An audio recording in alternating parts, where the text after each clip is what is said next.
So you got your first motorcycle. Congratulations. Today I'm going to take a ride and tell you what nobody told you before you got it. Let's go. What? This usually works. All right, let me show you what it actually takes. I have to edit this part out. Honey, where's my gloves? Honey! What? Where's my super suit? Oh, right here.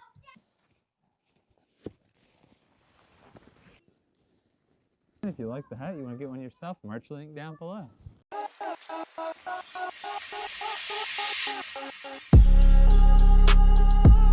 Now that we got everything taken care of, we are now ready to ride. And so that kind of brings me into my first point, really. Before we even hop on, every ride almost has to be intentional. It takes some sort of planning to do it. You have to kind of, think about it. Even like quick rides like what I'm doing now. I'm only going to go for like a 20-minute ride. And it has to be some thought behind it because of that right there, what I just showed you. It takes some time to get some gear on, find neutral apparently. And thankfully it started up. Now, I have had times where I ran into situations like the battery being dead. I mean, I'm in the middle of January. Happy New Year's, everybody. I mean, Jesus. Let me get my notes pulled up. So this time I can stay on track. But Happy New Year's. Beautiful day to ride.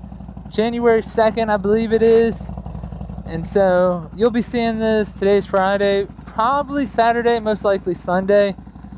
I'm going to let that idle for a little bit.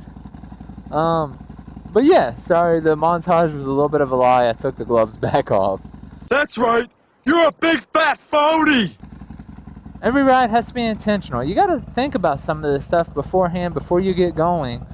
You got to think, man, do I have enough time to get this ride in? Yes, you may think, oh, I'm only going for a 20, 30-minute ride. But then you're like, wait, I got to put my gear on. I got to, today I'm putting on a little bit extra layers because I plan on being out a little bit longer than the nice weather allows. So, damn, as I put my gloves on, this is the other thing. It's always like one more thing I got to take off or put away. But yeah, so every ride definitely has to be intentional. I know it's weird. I'm giving you the first point before I even leave the driveway. What are we doing here? There we go. I need to get the vibrationer dampener through quad lock. So quad lock, if you're watching, help me out. I doubt you're watching, but please help me out. Send me out one. It'd be greatly appreciated. I promise you I'll put it to use.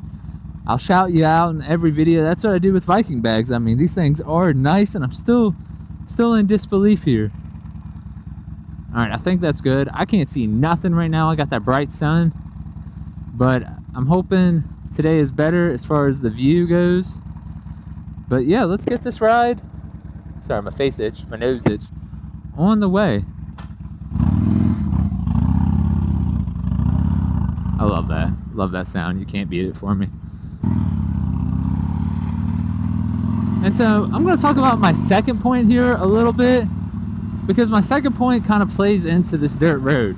I'm not just trying to brush off the first point of the intentional ride, but second point here. I live on this dirt road, as you can see. And the second point is that you're always doing risk evaluation. You're always kind of watching. You're paying attention. You got to be focused. And I feel like most accidents are caused by people. What's his name? I'll put his icon here. I mean, he doesn't need a shout out from me by any means. He does a lot of these motorcycle reviews of wrecks. I mean, he does great, because a lot of people get into what he refers to, I want to say, as the white zone. Sorry, I'm trying to get the hair out of my eyes. I really need to start wearing a hair cap, but my friends made fun of me for it. But he does a great job explaining the white zone, or the white phase of riding, which is where you're just not paying attention anymore. You might get distracted, look over there and be like, oh man, that's a real beautiful sky. You might look over here and then boom, you see that truck right up there. If I'm not paying attention, they might not see me coming. They pull out because they're worried about, let's just say they got a trailer behind there. They're trying to make sure they don't hit a fence or something. And then next thing I know, I'm into them. And on a road like this, you really can't stop.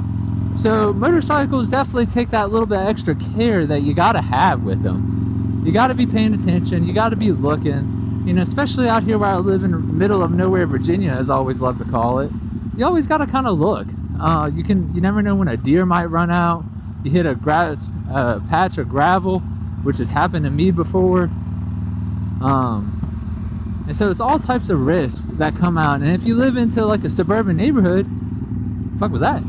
I'd say it's almost like more dangerous because you have little kids and people are on their cell phones doing this, you know. So always kind of look, pay attention. Back to my first point, which is honestly now like my second point, is the prep. It takes a little bit of time, effort, and consideration. If you're going on even like a 10-15 minute ride where you got to kind of look around, be aware, or shit, sorry, you got going back to the second point. But no, you're kind of, you know, you got to consider what all it takes, you know, all that gear I was putting on for a little bit of a 20-minute ride. I mean, that added, granted I was trying to film it, so it added a little bit longer, but even if I wasn't filming, it usually adds maybe 5 to 10 minutes of getting everything together, making sure I'm good to go. And so every ride is kind of with intent. Now you could be, and I would not recommend this in a million years, one of those guys that just doesn't care about gear, that throws on, you know, a t-shirt and just a helmet, if that.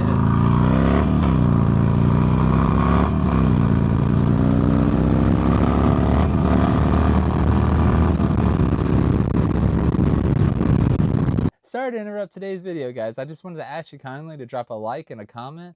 Plus, a subscribe goes a long way because I get to prove to my kids that anything is possible if you put your mind to it. And on top of that, if I get enough subscribers, I can spend more time with them and ride more motorcycles. Now, back to today's video. Just for the slide, not the ride. And honestly, I couldn't agree with that more. You know, you never know what could or could not happen. The time that I wrecked, I didn't have, I want to say I didn't have gloves on. I didn't have my right jacket on. Like I didn't have a motorcycle riding jacket. I was all about looking cool because it's the first time I went out riding with my friend. And I ended up looking like a jackass. Thankfully, everything was okay. Anything wrong with the bike, I was able to prepare myself. And so, you know, it's just all stuff like that that you got to really pay attention to and prepare for. So definitely pay attention. Have intent when you ride. Just know that, you know, things could take, I keep going back to safety. It's really a big deal for me. And I don't mean to do that, cause that goes into my second point, which I already covered a lot of, and I keep beating a dead horse here. Just have intent when you ride. Think about all the extra steps, you know, that it takes to get ready, to get suited and booted. And, you know, just take that into consideration. Our third point applies to some people. I mean, as you ride more and more, you won't really let it affect you. So that's definitely a beginner thing. The weather isn't an inconvenience, it's a decision factor. Because when you're new to riding, I would recommend really riding in heavy rainstorms. Now, you know, did I do it?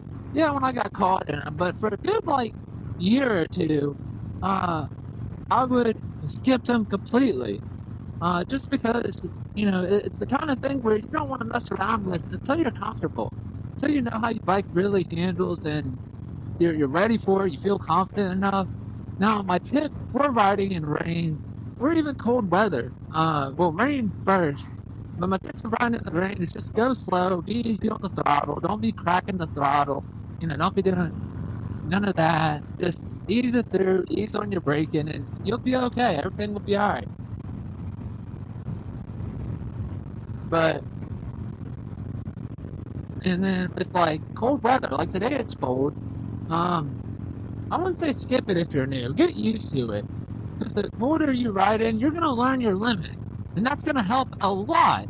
My first 3 months of owning this motorcycle, this is my first bike, so I'm still speaking from that experience. I took it out on a 25-degree day, thinking, oh, that's going to be fine. I'll just wear leathers. Well, I made it, or wear like winter gear, not leathers. Wear winter gear and I'll be okay.